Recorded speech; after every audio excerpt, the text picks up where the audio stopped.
welcome back to my channel. My name is Janelle and this is Scent Talk from my closet, the fragrance closet. On this channel, we do go over all things fragrance. We go over niche perfume houses. We talk about designer fragrances. We go into indie perfume houses and dupes and clones of original fragrances. All things fragrance on this channel. So if that's something that you're interested in, then go ahead and hit the like button, subscribe to the channel, and also hit that notification bell so you'll be notified to new videos, because you never know which fragrance house we are going to talk about next, or which flanker, like we're going to do today, we're going to put head to head.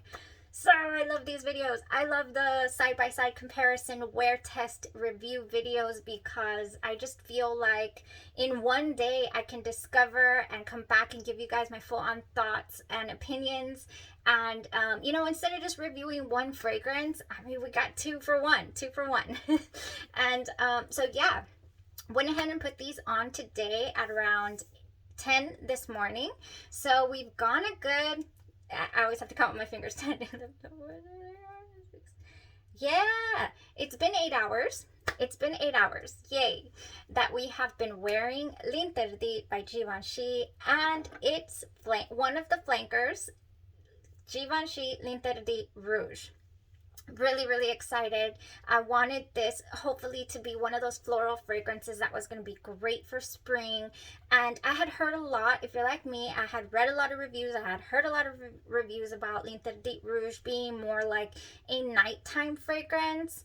And you know, I wanted to see for myself, and I wanted to give you guys my results. So let's get right into it. I'll also be going over something that I feel really smells like one of these. So yeah, stay tuned. Stay tuned. It's all happening right now. Givenchy L'Interdit was introduced in the year 2018, and this is classified as an amber floral fragrance. Amber floral.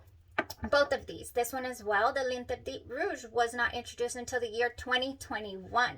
So we haven't had this baby for long. We have not.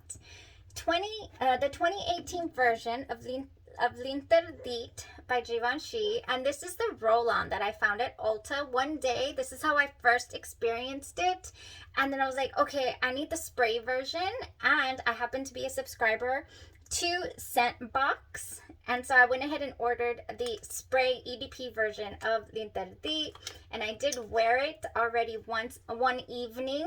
So this is my second wearing, like actually putting it on my skin. So I already knew that I loved this fragrance, and I had not fallen down the rabbit hole yet, but here we are starting that journey. Man, so the roller is really cute, super, I mean, it smells exactly the same. The longevity on this is really great as well. This is the new modern take on the classic that was introduced, what was it, in the 1950s, the 1940s? Yeah, I don't think I wrote that down, but it was a long time ago. The very first, it was among the first perfume creations of the House of Givenchy, and it, you know, the inspiration behind the fragrance was the legendary actress Audrey Hepburn, who happened to have been one of the biggest muses of the fashion designer Givenchy. So yeah, L'Interdit was dedicated to that actress, and it is just like so sensual to me. the smell, the flowers and all that. In here, the tuberose and the orange blossom. So here's the deal. The only difference, this is a modern take. So what they did away with from the classic is there's no aldehydes in this one, and there's also not a powdery cosmetic type feel, which I honestly wouldn't have minded. I do enjoy a powdery cosmetic type scent in my perfumes, no problem. I would love to get my nose on the original creation. Anywho, that was the workings, or the beginnings of this fragrance. So it's among the very first perfumes created. If you're like me, you like to read reviews, see different people's points of views, and so for this fragrance, I did hear a lot of talk about it being rumored to have smelled like Armani's My Way, and I can totally see where they're coming from with that. We open up here with, oh my gosh, I just love this. We are here, by the way, we are on skin. This is more than a moderate wear. We are on skin Oh yeah, on both sides. We're projecting nicely. This is a nice wear. I've already done a couple of errands. I'm about to go do another one, and it's going. It's going strong. It's wafting up at me. I'm just thoroughly enjoying this fragrance. This is a great fragrance day. Yes, yes it is. Okay, so opens up with pear and bergamot. So you get that really fruity opening and fresh. And then we have mint notes of tuberose, orange blossom, and jasmine sambac. They're in the middle. Then we end the composition here with patchouli, vanilla, ambroxan, and vetiver. Vetiver gives it an earthy, woody type, like, to me, turns the patchouli into gives it a sexy feel. And then also the vanilla, of course, just delicious. It's not overly sickeningly sweet to me, but that's because I am a gourmand lover. I absolutely adore sweet fragrances. So if you think this is going to be like a white floral, you know, kind of neutral, stay fresh, no, it's not. It is sweet, very sweet. Oh, and I love it.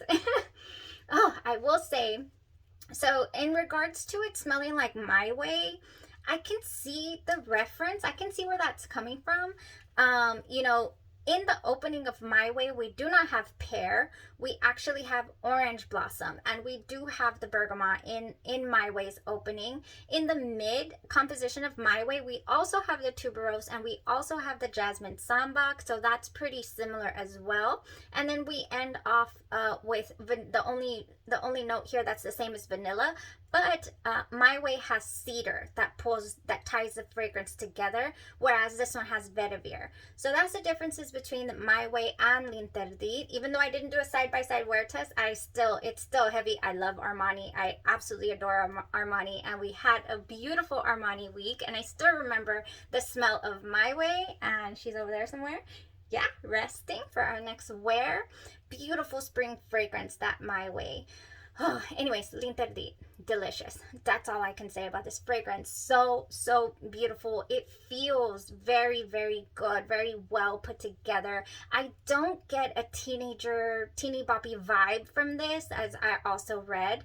I definitely don't, because they're saying, you know, this is like the teeny bopper vibe, and the L'Interdit Rouge is the grown-up, sophisticated nighttime vibe.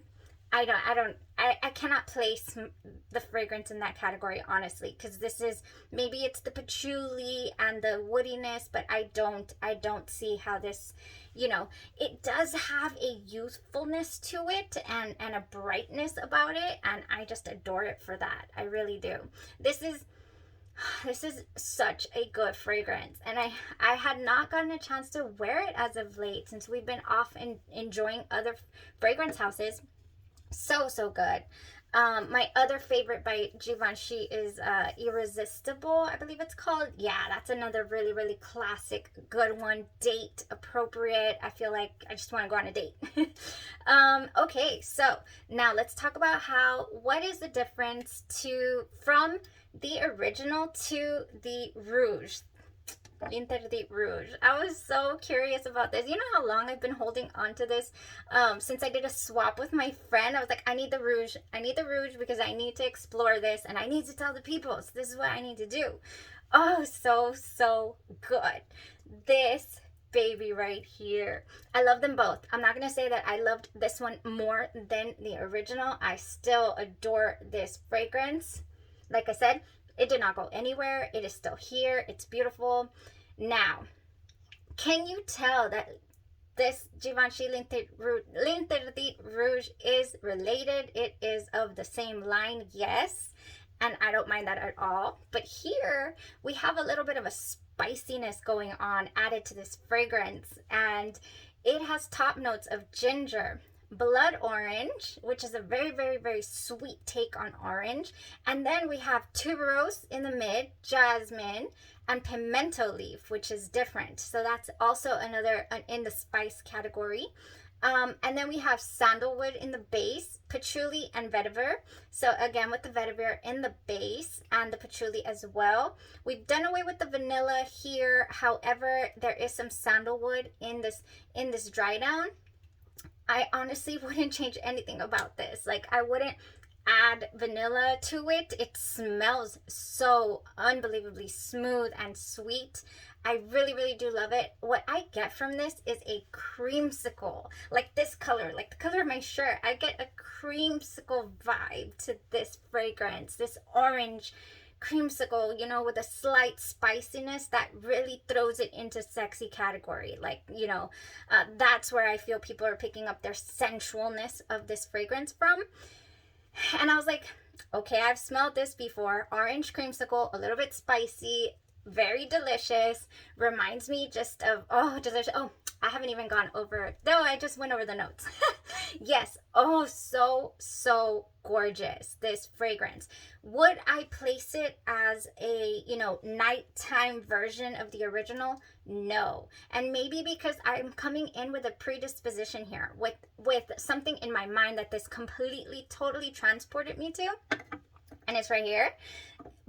This fragrance by Pre-Production Perfumery that I did feature a whole week of on the channel. This Pre-Production Perfumery, they take their inspiration from movie characters and then they just kind of build the note structure of the fragrance around that. And this happens to be Willy Wonka himself, and I fell in love with this. It says the main notes here are vanilla, ginger, and ambergris. Oh man, so there's warm vanilla, ambergris, sandalwood, patchouli, Turkish rose, cedar, and cardamom in this fragrance, and it smells just like very, very, very similar to this Givenchy L'Interdit Rouge. It just does. It's just, oh, this is what it's given me for sure. So yeah, you can get a sample from this fragrance. It's a rather new, but tell you the truth, I just looked this morning and it sold out because I think it's just that good. But it's an option for sure. I just looked this morning. I wonder how often they restock or whatnot. They're obviously getting the word out there, and I'm so happy I have my full bottle. It's like I said, this one's called LIV, and it is inspired by Willy Wonka, and I do have a full dedicated review and a full day's wear of this fragrance. Oh, so good. So good. Did I talk about scent box? I think I did. I'm all lost. It's super exciting. Very, very great fragrant day here because like I said, this totally reminded me of that fragrance. So will I be getting a full bottle of Givenchy L'Interdit Rouge? I'm not sure because I seriously feel like I already have it. Like I already own it. And then, you know, try not to be super hardcore redundant in the collection. Before Willy Wonka or LIV by Pre-Production Perfumery joined the club here, I didn't have anything that smelled like it. But you know, had I already smelled this rouge, then I would have been like, oh, I don't need LIV Willy Wonka. I already have it. So good. So yeah, it would. What does it warrant? Is it full bottle worthy? Definitely, in my opinion, it is so good. And then it just also boils down to your preferences. The original does smell a little bright, well, very much so brighter. It's not as smooth, well-rounded as the Rouge. The original has something a little, I wouldn't call it sharp. No, I wouldn't call it sharp, but it's definitely not smooth and creamy like this one has in it. Something in here that is just that, like you think there's vanilla in here, but there's not. And I'm just a sucker for vanilla. So those are the differences right there. Yes, I do see some slight similarities to My Way. So that might be another reason for redundancy to own the original if you have My Way. But honestly, at the end of the day, I just feel like get your nose on it and see what you think about it. See how you feel about it. But these are definitely my 2 cents on how these fragrances all compare to each other. The wear. They layer beautifully.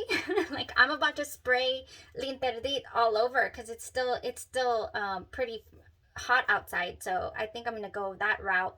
But like I said, again, I wouldn't classify, yes, this is the heavier fragrance, the Rouge, but I wouldn't necessarily classify it as a nighttime only scent Wear it whenever on earth you have the craving for this type of fragrance. Oh man, so delicious. So delicious. This is great. This is really great. I really like days like these when, you know, both of them, right and left side, went beautifully. And that was all. Thank you guys so much for tuning in, for supporting the channel, for listening to me ramble about my thoughts and opinions on fragrances. I'm just having the best blast ever. And stay tuned for this week, because we are going to be featuring, I got bit by the spring bug, or by the fresh bug, and now I want to know. I have collected quite a few different from the collections from Tom Ford. They're up here. You can kind of see them.